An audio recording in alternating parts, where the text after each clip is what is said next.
કચ્છમાં આવેલા ભૂજ શહેરની ભાગોળે આવેલી રેજન્ટા હોટેલમાં પોલીસે દરોડો પાડ્યો છે। એ ડિવિઝન પોલીસને મળેલી બાતમીના આધારે રૂમ નંબર 404માં રેડ કરવામાં આવી હતી।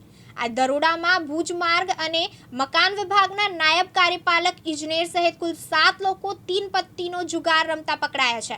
પકડાયેલા આરોપીઓમાં કિરીટ રમેશભાઈ પટેલ, ચંદ્રકાંત જાદવજી પટેલ, જયેન્દ્રસિંહ મીઠુભા ઝાલા, ચિરાગ બળદેવભાઈ ડોડિયા, સંજય પ્રવીણભાઈ પટેલ, નરેન્દ્ર અરવિંદભાઈ ભદ્રા અને અરવિંદ કુમાર ચતુર્ભુજ ગોરનો સમાવેશ થાય છે।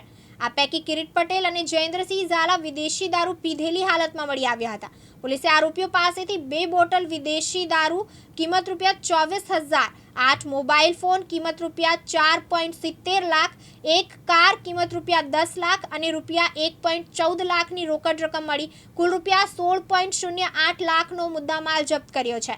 પોલીસે જુગાર ધારા હેઠળ ગુનો નોંધ્યો છે। વધુમાં દારૂ પીધેલા 2 આરોપીઓ સામે પ્રોહિબિશન એક્ટ હેઠળ અલગથી ગુનો નોંધવામાં આવ્યો છે।